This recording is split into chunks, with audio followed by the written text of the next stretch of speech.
Hello बच्चों, welcome to your science class. तो बच्चों, आज मैं क्लास 10th का साइंस का chapter 1 chemical reactions and equations उसके कुछ क्वेश्चंस करवा रही हूँ जो कि एनसीईआरटी बुक के क्वेश्चंस हैं। तो मैंने इस चैप्टर को पहले ही कवर करवा दिया है। इसके 4 वीडियोस पहले ही ऑलरेडी बना चुकी हूँ मैं।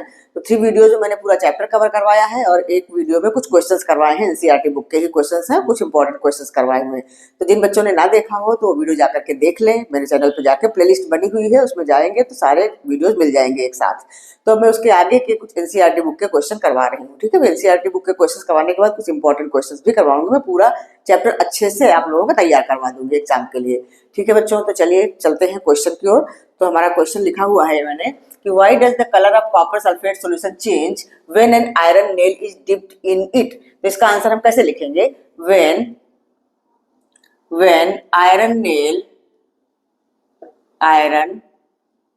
नेल इज डिप्ड, मतलब डुबाई जाती है कॉपर सल्फेट सॉल्यूशन में, is dipped in blue coloured copper sulphate solution. ठीक है, इसका कलर कैसा होता है? ब्लू। तो आप ये भी मेंशन कर सकते हो, blue coloured copper sulphate solution, copper sulphate solution. ठीक है, तो क्या होता है? तो ब्लू कलर, जिसका ब्लू कलर है वो फेड होने लगता है। ठीक है, तो when iron nail is dipped in blue coloured copper sulphate solution, तो blue colour of copper sulphate, या सिर्फ ब्लू कलर फेड्स या turns into greenish solution. Blue colour turns into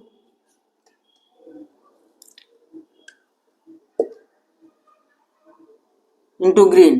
क्यों ऐसा क्यों होता है? एज आयरन डिस्प्लेस करता है ना, किसको? Iron displaces copper from copper sulphate solution. ठीक है, ये कॉपर सल्फेट सॉल्यूशन से कॉपर को डिस्प्लेस करता है। तो हमारा बनता क्या है? तो देन FeSO4 मतलब iron sulphate and copper are formed, ये हमारे बन जाते हैं इस रिएक्शन में। तो अब इस रिएक्शन को भी हम लिख लेते हैं। ये हमने तो ऐसे लैंग्वेज में बता दिया, और रिएक्शन भी लिखना बहुत जरूरी है। रिएक्शन आपको लिखना है। तो देखो, आयरन हमारा आयरन नेल है सॉलिड, इसका फिजिकल स्टेट के साथ में, और CuSO4 कॉपर सल्फेट सॉल्यूशन है, ये हमारा एक्वस है। ठीक है, अब इनका जब रिएक्शन होता है तो हमारा बनता है FeSO4 एंड Cu। ठीक है, FeSO4 जो कि ग्रीन कलर का होता है, मतलब ये कह दो कि ब्लू कलर फेड्स अवे या फिर ग्रीन हो जाता है। ठीक है, FeSO4 ये हमारा है एक्वस, और प्लस कॉपर जो कि हमारा है सॉलिड। ठीक है बच्चों, तो इस तरह का ये इक्वेशन लिखना पड़ेगा, और आपको इस तरह थोड़ी सी लैंग्वेज लिखनी पड़ेगी। लैंग्वेज जैसे चाहो वैसे लिख लो, जैसे आपको समझ में आती है, लेकिन ये इक्वेशन लिखना बहुत जरूरी है। देखो, इन दोनों का रिएक्शन होता है तो हमारा बनता है FeSO4, ये हमारा ब्लू कलर है, कॉपर सल्फेट ब्लू कलर का होता है, और आयरन सल्फेट होता है ग्रीन, थोड़ा ग्रीनिश, मतलब ग्रीनिश लुक लेता है। ठीक है, और ये कॉपर डिस्प्लेस करके कॉपर को फ्री कर देते हैं। तो ये हमारा किस टाइप का रिएक्शन है? It is displacement reaction. ठीक है, ये कौन सा रिएक्शन है? Displacement reaction. ठीक है बच्चों, क्लियर हुआ? समझ में आया? तो चलिए सेकंड नंबर क्वेश्चन करवाती हूँ मैं बच्चों। तो ये हमारा है question number 2। Give an example of double displacement reaction other than the one given in activity 1.10। तो एक्टिविटी 1.10 में कौन सा रिएक्शन दिया हुआ है? आप लोग बुक खोलोगे तो पता चलेगा। उसमें हमारा सोडियम सल्फेट और बेरियम क्लोराइड वाला रिएक्शन दिया हुआ है। तो वो रिएक्शन ना लिख करके हमें कोई दूसरा रिएक्शन देना है डबल डिस्प्लेसमेंट का। ठीक है, सोडियम सल्फेट और बेरियम क्लोराइड का रिएक्शन करा के बेरियम सल्फेट का व्हाइट प्रेसिपिटेट बनता है और सोडियम क्लोराइड सॉल्यूशन में रहता है। ठीक है, तो ये वाला रिएक्शन हमें नहीं देना है, उसके अलावा दूसरा रिएक्शन देना है। तो हम ये रिएक्शन ले लेते हैं, silver nitrate aqueous solution and aqueous solution of sodium chloride. React करने के बाद बनाते हैं सिल्वर क्लोराइड का प्रेसिपिटेट, ये भी व्हाइट प्रेसिपिटेट बनता है, इसलिए यहाँ पे सॉलिड लिखा हुआ है। देखो, फिजिकल स्टेट भी लिखनी जरूरी है, और सोडियम नाइट्रेट एक्वस सॉल्यूशन में रहता है। ठीक है, तो ये हमारा व्हाइट प्रेसिपिटेट बनाता है। ठीक है, तो देखो, ये भी डबल डिस्प्लेसमेंट रिएक्शन का ही एग्जांपल है। इसमें क्या हुआ? एक्सचेंज ऑफ आयन हुआ है। इस रिएक्शन में क्या हुआ? एक्सचेंज ऑफ आयन हुआ है सिल्वर आयन क्लोराइड आयन से रिएक्ट करके सिल्वर क्लोराइड बनाते हैं। ठीक है, सिल्वर आयन ये हमारा Ag1+ और क्लोरीन 1-, ये दोनों आपस में रिएक्ट करके क्या बना देते हैं, AgCl। ठीक है, ये बना दिया। उसके बाद ये हमारा जो सोडियम आयन है नाइट्रेट से मिल करके सोडियम का 1+ और नाइट्रेट हमारा NO3 1-, ये दोनों मिल करके ये बना देते हैं NaNO3। तो इस रिएक्शन में एक व्हाइट प्रेसिपिटेट बनता है जो कि इनसॉल्युबल होता है, इसलिए इस डबल डिस्प्लेसमेंट रिएक्शन को हम प्रेसिपिटेशन रिएक्शन भी कहते हैं। अक्सर ज्यादातर डबल डिस्प्लेसमेंट रिएक्शन को प्रेसिपिटेशन रिएक्शन ही कहा जाता है, क्योंकि उसमें प्रेसिपिटेट जरूर बनता है। कभी व्हाइट प्रेसिपिटेट बनता है, कभी येलो प्रेसिपिटेट बनता है, कभी ब्लैक प्रेसिपिटेट बनता है। आप लोग वीडियोस देख लेना, जो मेरे पिछले वीडियोस हैं उसमें सारा अच्छे से समझाया हुआ, कई सारे एग्जांपल दिए हुए हैं डबल डिस्प्लेसमेंट डिस्प्लेसमेंट रिएक्शन सारे। ठीक है बच्चों, तो आप लोगों को और क्लियर हो जाएगा, पूरा चैप्टर अच्छे से समझाया हुआ है। तो इस तरह के क्वेश्चन के आंसर आप लोग अपने आप ही दे लोगे। ठीक है, फिर भी मैं क्वेश्चंस करवा देती हूँ कि आप लोगों को कॉपी वॉपी बनाने में सुविधा हो, आराम से आप कॉपी बना सकते हो। ठीक है, तो एक एग्जांपल देने के लिए बोला था 1.10 एक्टिविटी से अलग, तो उसको नहीं लिखा हमने, वो हमारा सोडियम सल्फेट और बेरियम क्लोराइड वाला था। ये वाला एक्टिविटी में हमारा ये वाला था Na2SO4 प्लस BaCl2, ये दोनों मिल करके बनाते हैं हमारा बेरियम सल्फेट का व्हाइट प्रेसिपिटेट। ये बेरियम सल्फेट BaSO4 और प्लस NaCl, ये हमारा ये रिएक्शन है। मैंने फिजिकल स्टेटस की नहीं लिखी, ये तो लिखना ही नहीं है, क्वेश्चन में पूछा नहीं है, मैं बता रही हूँ कि एक्टिविटी में ये वाला लिखा हुआ है, इसका व्हाइट प्रेसिपिटेट बनता है। ठीक है, अब इसको बैलेंस कर लो। बैलेंस नहीं है हमारा, ये क्लोरीन यहाँ पर हम 2 लगा देंगे, बस बैलेंस हो जाएगा। देखो सोडियम भी 2 हो गया और क्लोरीन भी 2 हो गया। ठीक है, तो ये हमारा एक्टिविटी 1.10 में बुक में है। तो इसके अलावा बोला है लिखने के लिए, इसलिए हमने सिल्वर नाइट्रेट और सोडियम क्लोराइड का एग्जाम्पल लेकर के ये दिखा दिया है। ठीक है बच्चों, तो चलिए चलते हैं अब अगले क्वेश्चन में, क्वेश्चन नंबर 3।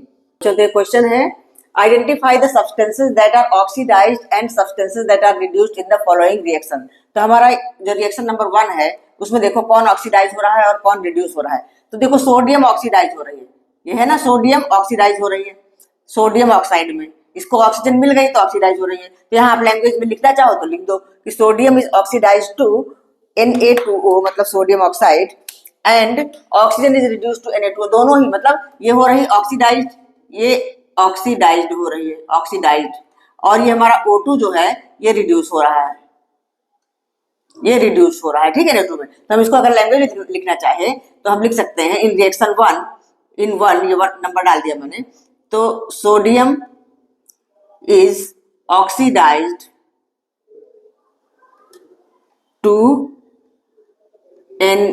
Na2O। ठीक है, sodium is oxidised to Na2O, sodium oxide, and oxygen is reduced, किसमें रिड्यूस हुआ, ये भी हमारा Na2O में रिड्यूस हुआ। ठीक है, क्योंकि ऑक्सीजन तो खत्म होके Na के साथ सोडियम के साथ जाके मिल जाता है, तो ये रिड्यूस हुआ और सोडियम ऑक्सीडाइज हुआ। ठीक है, अच्छा दूसरा सेकंड वाले में copper oxide CuO is reduced to Cu, मतलब इसने ऑक्सीजन यहाँ से खो दिया। बताया था ना आपने ऑक्सीडेशन रिडक्शन क्या होता है, जब ऑक्सीजन जो छोड़ देता है, ऑक्सीजन जिसकी खो जाती है, खो देता है, किसी और को दे देता है, वो रिड्यूस हो जाता है। तो हमारा यहाँ पे CuO copper oxide is reduced to Cu। ठीक है, और H2 मतलब हाइड्रोजन, हाइड्रोजन को तो ऑक्सीजन मिल रही है, तो hydrogen is oxidised to H2O। ठीक है, समझ में आया, क्लियर हुआ। अब यही अगर ऑक्सीडाइजिंग और रिड्यूसिंग एजेंट पूछे तो भी आप आराम से बता सकते हो। यहाँ पे ऑक्सीडाइजिंग एजेंट कौन है और रिड्यूसिंग एजेंट कौन है, भाई जो ऑक्सीडाइज हो रहा है वो खुद तो ऑक्सीडाइज हो रहा है लेकिन दूसरे को रिड्यूस कर रहा है, तो जो ऑक्सीडाइज्ड होता है वो होता है हमारा रिड्यूसिंग एजेंट। ठीक है, ये बात समझ लो, जो अभी इसमें क्वेश्चन पूछा नहीं गया लेकिन फिर भी मैं आपके नॉलेज के लिए बता देती हूँ कि जो ऑक्सीडाइज होता है खुद दूसरों को रिड्यूस करता है तो वो होता है हमारा रिड्यूसिंग एजेंट। ठीक है, ये चीज क्लियर करके रखो, वो होता है रिड्यूसिंग एजेंट।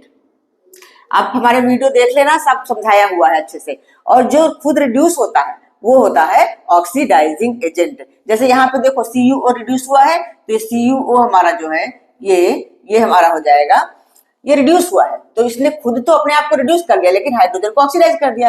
दैट मीन्स जो रिड्यूस होता है वो होता है ऑक्सीडाइजिंग एजेंट। तो ये हमारा हो गया ऑक्सीडाइजिंग एजेंट। ठीक है, CuO is reduce to Cu, copper oxide is reduce to copper, therefore copper oxide is oxidising agent, क्योंकि खुद रिड्यूस हुआ है और हाइड्रोजन को ऑक्सीडाइज कर दिया। ठीक है बच्चों, क्लियर हुआ, समझ में आया? तो अब चलते हैं और क्वेश्चंस कर लेते हैं। ये तो हमारे चैप्टर के बीच के क्वेश्चंस हैं। अब चैप्टर के आखिर में जो लास्ट में क्वेश्चंस दिए जाते हैं वो मैं करवाने जा रही हूँ। पिछले वीडियो में मैंने बीच के कुछ क्वेश्चंस करवा रखे हैं, ठीक है, तो आप लोग देख लेना। तो चलते हैं अब चैप्टर के आखिर में जो क्वेश्चंस हैं वो करवाते हैं। बच्चों ये क्वेश्चन है जो टेक्स्ट बुक की एक्सरसाइजेस है उसमें से है पहला question, which of the statements about the reaction below are incorrect. ये हमारा रिएक्शन दिया हुआ है तो और कुछ स्टेटमेंट्स दी हुई ABCD करके, तो हमें बताना है कौन सा इनकरेक्ट है। इस बात का ध्यान रखना, इनकरेक्ट पूछा है, जो गलत है वो हमें बताना है। देखो ये 4 इसके स्टेटमेंट दिए हुए हैं। ये हमारा रिएक्शन है लेड ऑक्साइड प्लस कार्बन, ये बनाता है हमारा लेड और कार्बन डाइऑक्साइड गैस, ठीक है, ये हमारा रिएक्शन है। अब इसमें बताया गया है lead is getting reduced, carbon dioxide is getting oxidised, carbon is getting oxidised, lead oxide is getting reduced. तो इसमें पहले आप ये देखो कि इनकरेक्ट क्या है। इनकरेक्ट देखो, लेड इज गेटिंग रिड्यूस्ड, ये तो हमारा इनकरेक्ट है, ठीक है, ये नहीं हो सकता। फिर carbon dioxide is getting oxidised, carbon dioxide तो उधर बन रहा है, ये भी गलत है, ठीक है। अच्छा, तो तीसरा है कार्बन इज गेटिंग ऑक्सीडाइज्ड, ये सही है। देखो कार्बन है, कार्बन को ऑक्सीजन मिल गया तो ये ऑक्सीडाइज हो गया, ठीक है, बताया था ना हमने, जो ऑक्सीजन मिल जाता है तो कार्बन हो गया है ऑक्सीडाइज्ड, ठीक है। तो आप यहाँ पे ये समझ सकते हो कार्बन इज ऑक्सीडाइज्ड, इसको ठीक से लिख दूं मैं, ये हमारा carbon is oxidised to carbon dioxide, ठीक है। अच्छा, चौथा है lead oxide is getting reduce, ये भी सही है। लेड ऑक्साइड भी तो हमारा रिड्यूस हो रहा है, ये लेड ऑक्साइड ऑक्सीजन छोड़ रहा है और लेड बना रहा है, तो हमारे दोनों नीचे वाले सही हैं और ऊपर वाले दोनों ही इनकरेक्ट हैं, दोनों ही गलत हैं। तो हमसे यही तो पूछा है कौन से इनकरेक्ट है, तो हमारा ऑप्शन नंबर 1 होगा, ये वाला इनकरेक्ट है, ठीक है बच्चों, क्लियर समझ में आया? तो क्वेश्चन को अच्छे से पढ़ना है। इनकरेक्ट पूछा है कि करेक्ट पूछा है, इसमें गलती बिल्कुल मत करना। इसमें पूछा गया कि कौन सा स्टेटमेंट इनकरेक्ट है, तो हमारे नीचे के दोनों स्टेटमेंट करेक्ट हैं, ये वाले दोनों स्टेटमेंट इनकरेक्ट हैं। तो हमारे ऑप्शंस में नंबर 1 में दिया है A एंड B, तो A and B are incorrect, ठीक है, तो हमारा ये इसका ऑप्शन हो जाएगा, ठीक है बच्चों। तो चलिए अगला क्वेश्चन करते हैं बच्चों। तो क्वेश्चन है, इसमें एक रिएक्शन दिया हुआ है Fe2O3 plus 2Al equal to Al2O3 plus 2Fe, क्या है, फेरिक ऑक्साइड एल्यूमिनियम के साथ रिएक्ट करके एल्यूमिनियम ऑक्साइड बनाता है और आयरन बनाता है, ठीक है। तो पूछा है the above reaction is an example of, क्या होगा, combination reaction, double displacement reaction, decomposition reaction, displacement reaction. तो अगर आपने चैप्टर अच्छे से पढ़ा है तो आप देखते ही बता दोगे ये क्या है। ये है डिस्प्लेसमेंट रिएक्शन, ये हमारा ऑप्शन नंबर डी करेक्ट होगा, डिस्प्लेसमेंट रिएक्शन। क्यों, देखो aluminium displaces iron from its oxide, ठीक है। तो डिस्प्लेसमेंट रिएक्शन क्या होता है, डिस्प्लेसमेंट रिएक्शन आपने अगर पढ़ा होगा तो आपको पता है कि डिस्प्लेसमेंट रिएक्शन में क्या होता है, more reactive element displaces less reactive element from its compound और इट्स सॉल्यूशन। तो यहाँ पे aluminium more reactive than iron है, तो आयरन को डिस्प्लेस कर रही है इसके कंपाउंड से, मतलब आयरन को फ्री कर दे रही है, ठीक है।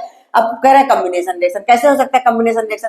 कॉम्बिनेशन रिएक्शन में से कॉम्बिनेशन रिएक्शन क्या होता है, दो चीजें मिल करके एक नया प्रोडक्ट बना देती है, ये हो गया कॉम्बिनेशन रिएक्शन। अच्छा, डबल डिस्प्लेसमेंट में क्या होता है, ट्रांसफर ऑफ आयंस होता है, ठीक है बच्चों। तो डबल डिस्प्लेसमेंट में आयन का ट्रांसफर होता है, मतलब ये उसकी जगह ले लेता है, एक एलिमेंट दूसरे एलिमेंट की जगह ले लेता है, दूसरा एलिमेंट पहले की जगह ले लेता है, ऐसा होता है ट्रांसफर ऑफ आयंस। डिकम्पोजिशन में क्या होता है, डिकम्पोजिशन में एक एलिमेंट टूट करके कई सारे एलिमेंट बना देता है, 2 या 2 से अधिक एलिमेंट बना देता है, वो डिकम्पोजिशन रिएक्शन होता है। तो ये हमारा डिस्प्लेसमेंट रिएक्शन ही करेक्ट ऑप्शन है इसका, ठीक है, क्योंकि एल्यूमिनियम आयरन ऑक्साइड से आयरन को डिस्प्लेस कर रही है, आयरन को फ्री कर रही है, ठीक है बच्चों, क्लियर समझ में आया? तो चलिए एक क्वेश्चन और कर लेते हैं बच्चों। तो ये क्वेश्चन है, पूछा है what happens when dilute hydrochloric acid is added to iron filings, tick the correct answer. 4 options दिए हुए हैं, मतलब डाइल्यूट हाइड्रोक्लोरिक एसिड को अगर आयरन फिलिंग्स में हम डालते हैं तो क्या होता है। Option number A, hydrogen gas and iron chloride are produce, तो यही होगा हमारा ऑप्शन नंबर ए ही करेक्ट है, ठीक है। तो ये सारे chlorine gas and iron hydroxide are produce, no reaction takes place, ये सारे रॉन्ग है, ऐसा कुछ नहीं होगा। जब हम आयरन फिलिंग्स में डाइल्यूट हाइड्रोक्लोरिक एसिड डालते हैं तो कैसा रिएक्शन होता है, चलिए हम रिएक्शन भी समझा देते हैं। जैसे हमारा ये है आयरन फिलिंग्स Fe और इसमें हम डाइल्यूट हाइड्रोक्लोरिक एसिड डालते हैं तो हमारा क्या बनता है, hydrogen gas and iron chloride बनता है और हाइड्रोजन गैस निकलती है। तो आयरन क्लोराइड का फार्मूला FeCl2 और हाइड्रोजन गैस प्रोड्यूस होती है, वो निकलती है, ठीक है। तो ये है हमारा रिएक्शन, इसको हम बैलेंस कर लेते हैं। देखो इसमें हमारा क्लोरीन 2 है, सिंगल है, तो हम यहाँ पे 2 डाल देते हैं, हमारा इक्वेशन बैलेंस हो गया, हाइड्रोजन भी 2 हो गया, क्लोरीन भी 2 हो गया, ठीक है। तो हमारा इसका आंसर ए नंबर होगा, इसका ए नंबर ऑप्शन करेक्ट है। ठीक है बच्चों, तो ए ऑप्शन इसका करेक्ट है, बाकी सारे ये रॉन्ग है। जब भी हम आयरन फिलिंग्स में हाइड्रोक्लोरिक एसिड से रिएक्ट करवाते हैं तो क्या बनाता है, iron chloride and hydrogen gas निकलती है। ठीक है बच्चों, क्लियर हुआ, समझ में आया? तो ये वाला रिएक्शन भी क्या है, पता चल रहा है कुछ? डिस्प्लेसमेंट रिएक्शन है ये भी है। Iron is more reactive than hydrogen, तो वो हाइड्रोजन यहाँ से हाइड्रोजन को लिबरेट कर देती है। डिस्प्लेसमेंट रिएक्शन का टाइप है ये। ठीक है बच्चों, तो क्लियर हुआ? तो आज इतने कुछ क्वेश्चंस मैंने करवा दिए हैं। अब नेक्स्ट वीडियो में आगे के भी क्वेश्चन करवाऊंगी मैं, चैप्टर 1 अच्छे से कंप्लीट करा के तभी आगे बढ़ूंगी। ठीक है बच्चों, तो बीच बीच में मैथ्स भी पढ़ाती रहती हूँ, मैथ्स के वीडियो भी मेरे हैं, तो मैंने 2 चैप्टर मैथ्स के भी करवा दिए हैं। रियल नंबर्स और पॉलिनोमियल दोनों चैप्टर मेरे कंप्लीट हो गए हैं, और उसके कुछ इंपॉर्टेंट क्वेश्चंस भी मैंने करवाए, एक्स्ट्रा क्वेश्चन करवाए हैं। तो अगर आप लोगों ने ना देखा हो तो आप मेरे चैनल पे जाके सारे वीडियोस देख सकते हैं। और अगर वीडियो पसंद आता है, अच्छा है, आपको कुछ समझ में आता है, तो आप लाइक करिए, शेयर करिए और सब्सक्राइब करिए, अपने फ्रेंड्स को भी शेयर करिए तो वो भी इसका लाभ उठा सकें। ठीक है बच्चों, तो मिलते हैं नेक्स्ट वीडियो में और कुछ अच्छे टॉपिक के साथ, या तो साइंस या फिर मैथ्स का अगला कुछ लेके आऊंगी मैं। ठीक है, तो मिलते हैं नेक्स्ट वीडियो में, तब तक के लिए बाय।